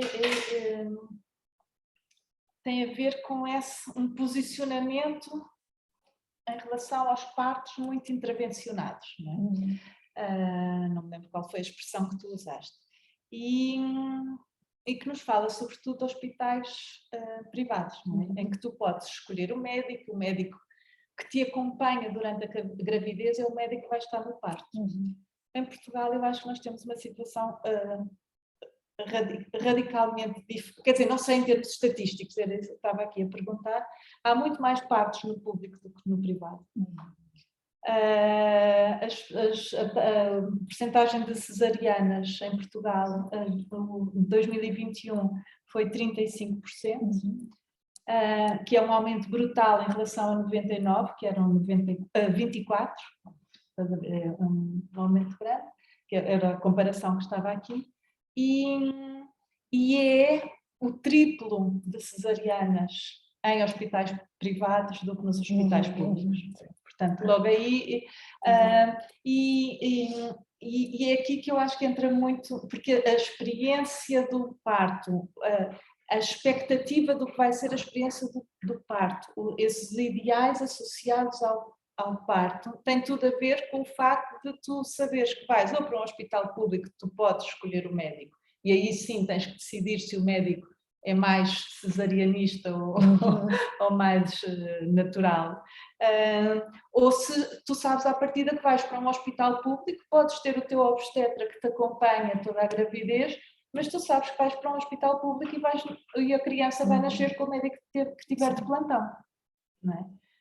Não sei quem teve bebés em Portugal, tivemos nós as duas. A não ser que tu combines. A não ser que combines, mas combinado. Combinas e para terceira sim, mas pronto, é uma situação que acontece muitas vezes, mas menos comum. E tem falhas. Eu tinha uma cesariana marcada num hospital público e ela não quis, e nasceu uma semana antes, então não, foi cesariana com o médico que estava de plantão, não. E pronto, e sabia que ia ter que ser uma cesariana, não havia nada a fazer. E foi muito humanizada, foi epidural, e tive logo a criança nos braços. Foi a parte, essa tal que eu acho que vale a pena pensar. Mas então, toda a experiência é diferente, mas das pessoas que eu acompanho, de amigas minhas, filhas de amigas, portanto agora desta geração de que tu falas, o mais frequente em Portugal é que tu vais ter o filho num hospital público. Então toda a expectativa e toda a narrativa é diferente, não é? Porque tu não sabes o que vai acontecer, mas ao contrário do que diz a Catarina, eu não trabalhei exatamente sobre isto, mas eu não diria assim de caras que não há políticas públicas sobre isto, não é verdade. Não há, talvez, políticas públicas com estes nomes, porque talvez elas nem sejam necessárias, porque há uma série de direitos adquiridos e que fazem parte das regras dos hospitais que nem sequer necessitam que haja essas leis. Por exemplo, é um direito, desde que os meus filhos nasceram, primeiro em 92, portanto tem 30 anos, direito dos pais estarem presentes no parto. O meu marido esteve presente na cesariana, portanto, num hospital público, portanto não era uma coisa, ou seja, isso era um direito já naquela altura.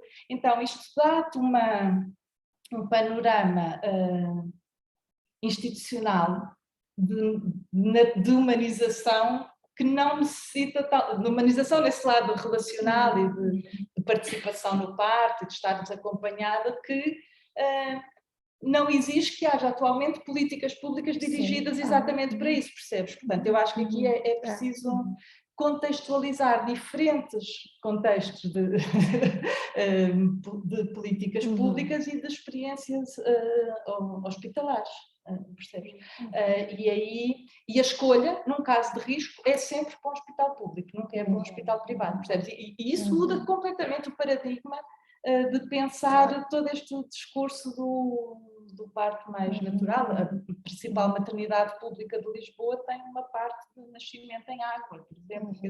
Enfim, estás a ver, é um paradigma totalmente distinto para pensar. Então, eu acho que vale a pena mesmo essa tua chave de pensar as políticas públicas para pensar a construção destes ideais e as expectativas. Eu acho que é super interessante, e se conseguires fazer essa comparação com a Inglaterra, que já estás a fazer, a Joana falava das amigas dos Estados Unidos e do Canadá, a filha de uma amiga minha que vive em Nova Iorque teve um bebê durante a pandemia, e foi à consulta, estava já a meio do processo de dilatação, e a médica mandou-a para casa fazer sexo com o marido para, a sério, para acelerar o trabalho de parto.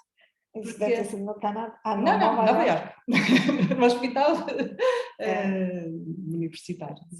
Mas isso é super interessante. Uma coisa em Portugal jamais se diria, e é super comum nela e nas amigas que não iam todas para a mesma médica, nem todas para o mesmo hospital. E então, isso é também muito interessante nas formas de pensar como controlas a dor. Não é? Há umas décadas, o discurso era a narrativa do Lamarck, não era a ideia de ter um parto sem dor, não é? A experiência era essa, e a narrativa não era natural, era associada a essa ideia de natural, mas de conseguires controlar a dor naturalmente, não é? E é interessante também pensar processualmente a transformação destes ideais associados ao parto, o que é o parto bom, não é? O que é o parto ideal.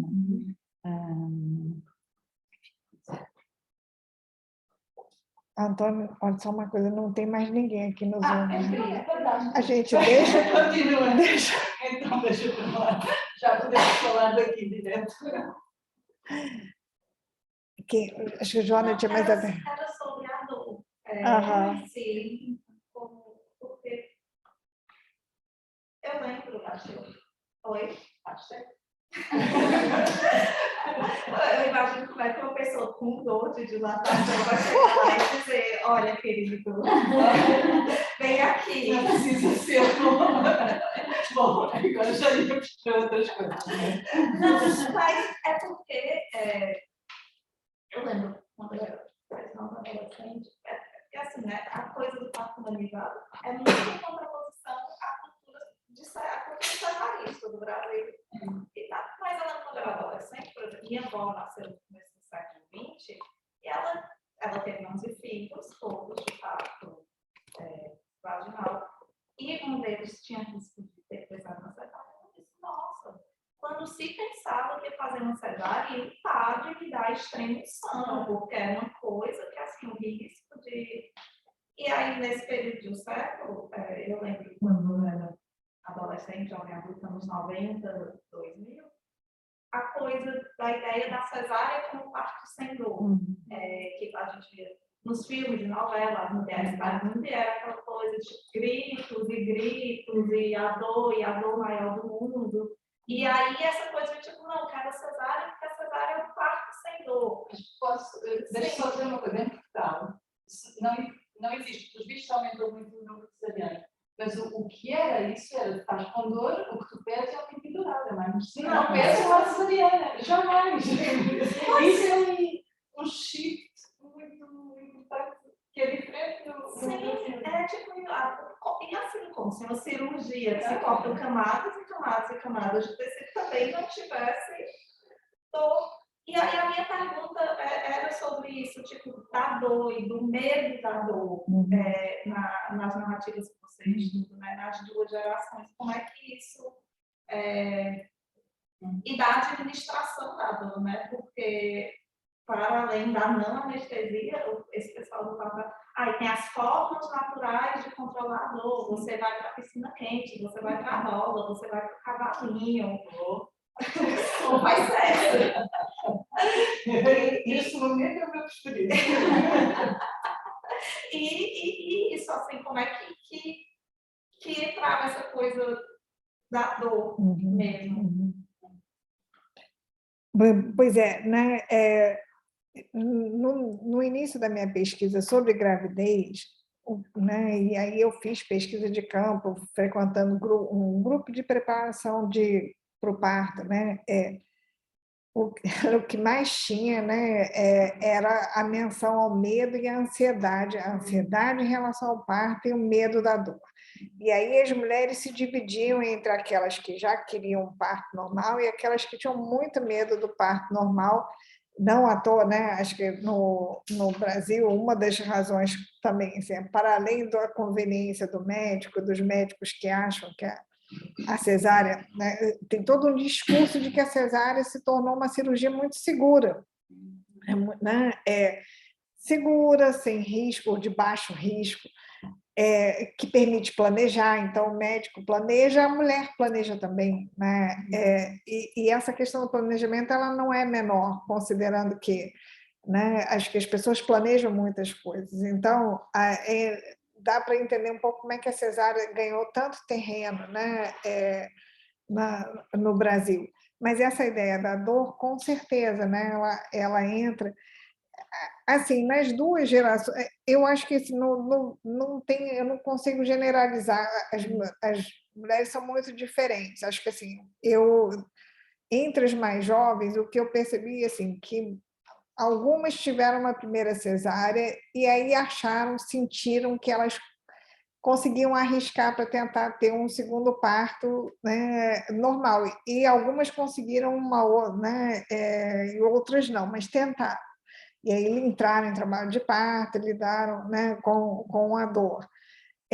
No caso das mulheres mais velhas, o que tem é assim, nenhuma delas planejou cesárea. E todas entraram em trabalho de parto e todas, né, algumas tiveram cesárea no terceiro ou no quarto filho, depois de experiências traumáticas, né?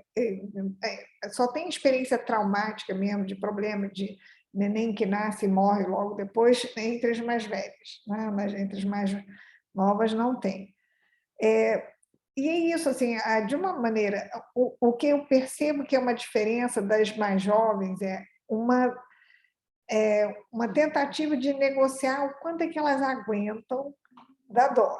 Nas mais velhas não tinha isso. Pediu, né? Na hora que já a dor não tinha uma tentativa. Vou ver se consigo ficar mais tempo sem anestesia, né? Era uma questão mais pacífica. Na hora que doeu, pedia analgesia, pedia anestesia e tudo bem.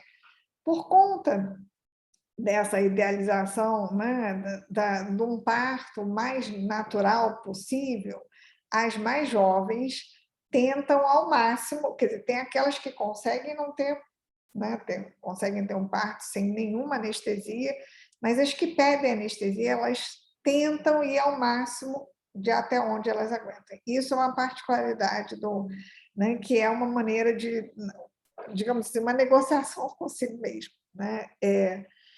Mas, assim, Antônio, eu acho que é muito interessante, com certeza, quando a gente olha para o parto, né, nos hospitais públicos no Brasil, é muito semelhante no sentido de que também, porque é um sistema de plantão, por mais que as pessoas elas escolhem, em alguns casos, né, assim, na época que eu estava trabalhando com esse material, eu também fiz um conjunto de entrevistas com jovens mães, que tiveram um filho na universidade, com 20 e poucos anos. E nesse grupo de mulheres, mais mulheres teve parto, né, em hospital público, mas aí tem algumas maternidades, né, alguns hospitais que ganham a reputação de serem bons hospitais, de terem boas práticas, e aí elas tentam, pelo menos, ter o filho lá. Agora, realmente, né, qual vai ser o médico que vai atender? Aí, né, é o médico do plantão mesmo, e elas não conseguem combinar, né? E com isso, as expectativas são mais vagas um pouquinho, né? Mas, com certeza, acho que a história do bom parto, aí já não me lembro quem falou, né? É muito variável. Um bom parto pode ser uma boa cesárea, né? E um bom parto, né? Enfim, é isso. No fundo, até uma discussão assim a história da violência obstétrica, ela tem muito a ver também com o que se espera do parto. Muitas vezes a violência obstétrica é recebeu anestesia sem pedir, ou 2, não recebeu anestesia porque quis. A violência obstétrica ela acaba sendo, em muitos casos, claro, tem os casos de mulheres de fato, né, maltratadas, agredidas, mas tem um outro conjunto de casos em que ela é uma reação a não ter conseguido o que queria, né? O parto não foi como ela esperou e por isso ela se sente, né, que ela sofreu violência obstétrica. Então,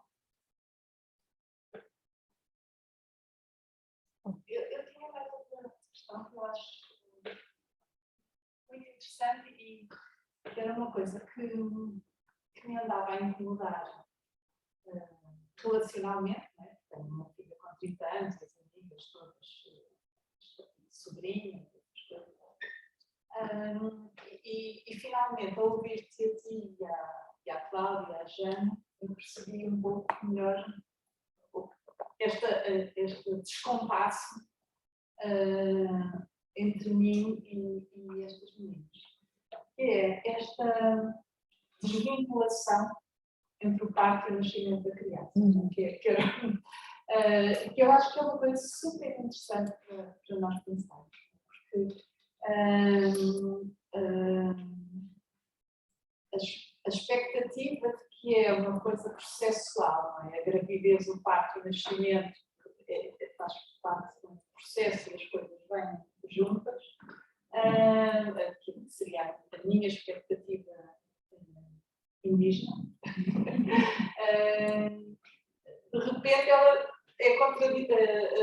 não é distante destas narrativas que tu nos dás e é aquela que eu encontro nesta nova geração. Portanto, há aqui mesmo uma coisa geracional a acontecer que é muito interessante para pensar. Esta dissociação do momento, aquilo que se entendi bem, aquela que tem o clímax no parto holando, que falava a Jane e a Cláudia, mas como se fosse uma coisa diferente do nascimento da criança, não é? E isso, em termos cognitivos, para mim está a ser um desafio pensar nisso. E creio que também pode ser uma coisa com rendimento para pensar do ponto de vista da antropologia. E tu disseste de uma maneira magnífica. Eu queria estudar a gravidez e só me falavam em parte e acabei a estudar em parte, como se fossem duas coisas diferentes, não é? Como se fosse um processo, como se não fosse um processo e fossem duas coisas dissociadas, ainda dessa terceira que é o nascimento. Ou que é a vinda da criança para aquela relação. Não é? Portanto, no fundo, o parto não é a criação de uma relação, é uma experiência pessoal e corporal. E, assim, para mim, tem sido uma novidade interessante para pensar. E acho que Então, o meu comentário deixa eu só fazer né? Eu acho assim, né, Antônia, na verdade, eu trabalhei um tempo com gravidez e essa migração para o parto teve a ver com isso, né? Mas porque eu também, na minha experiência, eu fui mãe mais tarde e na época em que eu estava esperando meu filho, eu comecei a ouvir esses relatos de pessoas frustradas porque acabaram tendo uma cesárea e não tinham tido parto, tinham se preparado para ter um parto vaginal. E eu pensava assim, tá, mas o neném nasceu, por que essa frustração? Né? Porque tinha dado tudo certo. E foi isso que começou a me fazer pensar que tinha uma mudança ali, de um olhar. E o que eu tenho visto, né, que também já conversei muito com a Jane, né, a gente vê nessa geração mais nova, acho que parece que a maternidade, a escolha pela maternidade, ela precisa ser validada por uma série de experiências corporais necessárias. Então, né, tem que engravidar, a gente poderia botar, não à toa, né, todas as técnicas de reprodução assistida, porque se você quer ser mãe e não consegue, não adota. Né? Não, tem que passar pelo corpo em grande estilo, tem que engravidar, tem que ter um parto mais sem intervenção, mais, né, natural, sem, né, vivenciar no corpo plenamente o parto, tem que amamentar, porque essa é outra parte também, tem que amamentar. Né? Não, eu nem trato isso, a Jane, a Marina Nucci, que trabalha com a Jane, trabalha com amamentação, e tem que amamentar até a hora que a criança não quiser mais, com 5 anos, 3 anos, 4 anos, enfim, né? Então, essa ideia de que, claro, hoje em dia já começa a ver pessoas discutindo essas mulheres que fazem essas escolhas, né? Os impasses que elas sentem depois, porque, né, enfim, você sai de né, uma autonomia completa para escolher e planejar tudo, e uma entrega completa à criança, que obviamente vai gerar uma porção de tensões, né? Mas é isso, eu acho que tem uma mudança nessa relação com a maternidade que precisa estar vivenciada no corpo de uma... como se você precisasse validar, né? Esse relato que eu tenho da Milena, que já tinha um filho, mas ela sentia que faltava alguma coisa a ela enquanto mãe, que era ter um parto vaginal, né? Ou seja, ela já era mãe, mas ela precisava ter aquela experiência para se sentir mais validada como mãe. É isso. Lígia, eu só tinha uma dúvida em relação a isso, que também acho que é o outro lado da moeda, que não é sempre tão dissociado, no sentido de que a ideia de poder ter aquela experiência de parto mais no corpo, depois a ideia é que depois a relação com o bebê será de alguma forma também mais fácil, não é? Portanto, no sentido de que uma pessoa que recebe uma cesariana e dorme e depois acorda e de repente aparece o bebê, e o bebê parece que veio de onde? Eu estava a dormir e agora acordei e olha esta coisa que está aqui a chorar, não sei. E portanto, daquilo que eu me lembro que lia, não estou a dizer necessariamente, mas uma justificação também era isso, não é? Que depois é uma ligação. Muda isso, exatamente, porque não é aquela acordar e não exato. Olha, isso é muito variável e muito culturalmente marcado também, porque eu lembro do trabalho da Deborah Lupton, que é uma socióloga australiana, e sobre gravidez, e ela tem um artigo muito interessante que é sobre parto, e aí é parto vaginal. E uma das coisas que sempre me chamou muita atenção é como as mulheres que ela entrevistou falavam da estranheza de ver aquele corpo, era assim, a estranheza de ver aquele corpo saindo do meu corpo, o bebê. Então, a relação não é o parto vaginal que vai, né? Ali tinha inclusive, assim, toda uma certa liminaridade, uma estranheza, e só depois vai ser construído. É uma muito ocidental, que é muito alimentada pela psicologia dos anos 60 e 70, dessa ideia da relação. Exatamente. Eu gosto, nesse meu da cesariana da Ana, tive como presente logo que ela nasceu de um amigo psicólogo, revelou-se não ser meu amigo, me deu logo de início um artigo que tinha acabado de sair, muito interessante, sobre como os mães com filhos de cesariana não construíam uma relação tão boa. Sim, mas mais tarde revelou-se que não era um bom amigo, de facto. Eu devia ter sido logo. Não, o Michel Audin, que é esse obstetra francês, que advoga, e a justificativa dele é que o hormônio do amor materno é um hormônio produzido no parto vaginal. Então, por consequência, que tem cesárea não vai produzir esse hormônio. Quem adota nunca terá amor pelos seus filhos, não é?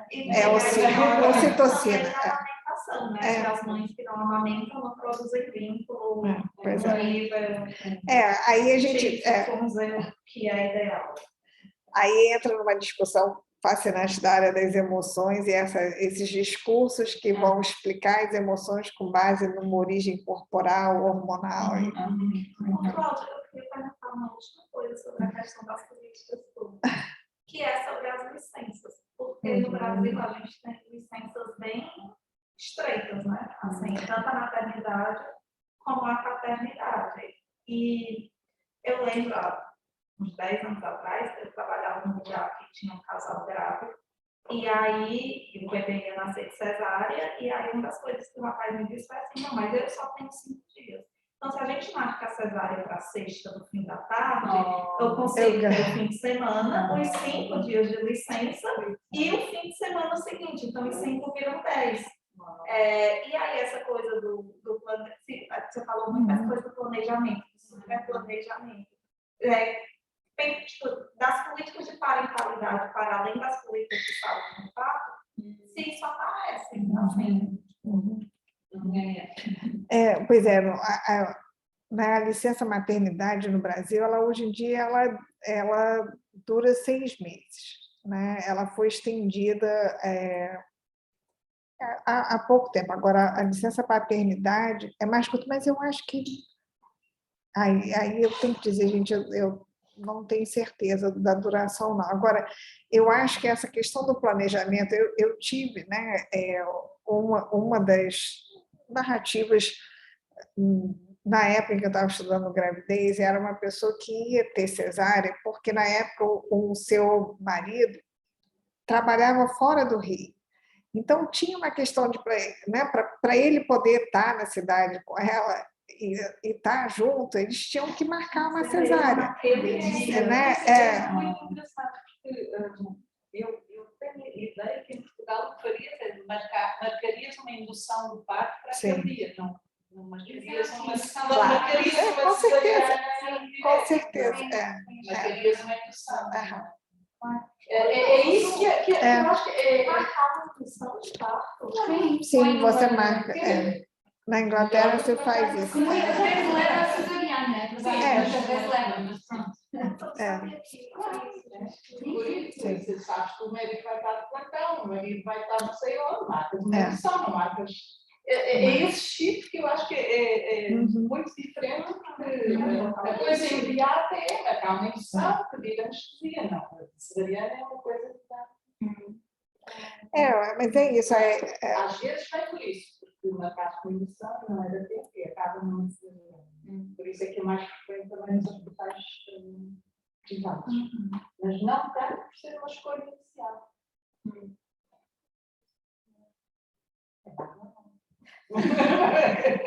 Curioso é a ideia que a cesariana é uma escolha logo. É mesmo plano B. Mas é isso. Aí entra, né, a questão do médico, porque a cesárea, ele termina em 1 hora. A indução... Mas é isso, mas eu acho que aqui não é assim. Sim, que é uma coisa também depois da aceitação pública. Claro. Não, se não houver uma justificação, não é? Mas se não houver uma justificação, sim. Aceitar. Mas pode acontecer que você está no trabalho de parto, está aqui, e acabou meu plantão, agora quem vai assumir? Sim, passa o outro. Passa para o outro? Sim.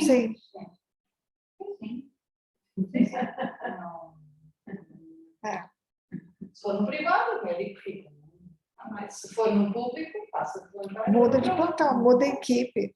E às vezes até pega uma... Eu estou começando a trabalhar com relatos de parto ingleses e às vezes até essa mudança de plantão é boa, porque entra uma equipe melhor. O pior também. O pior também. Sim, mas é isso, eu acho que aí vale mesmo a pena dar um contexto anterior. E tu viste isso com a Inglaterra, certamente, que é muito, muito diferente. Eu sempre me surpreendeu muito, e agora ao ouvir esta coisa, o imediatismo da cesariana, não passa pela cabeça.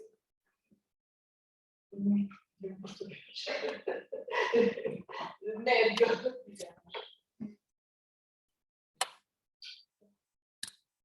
É mesmo muito diferente. Eu estava aqui a ver. Antônio, não posso encerrar aqui? Pode. Mas vai encerrar o Zoom, porque a gente está gravando. Não há ninguém online. Não tem. A taxa de mortalidade por cesariana é cerca de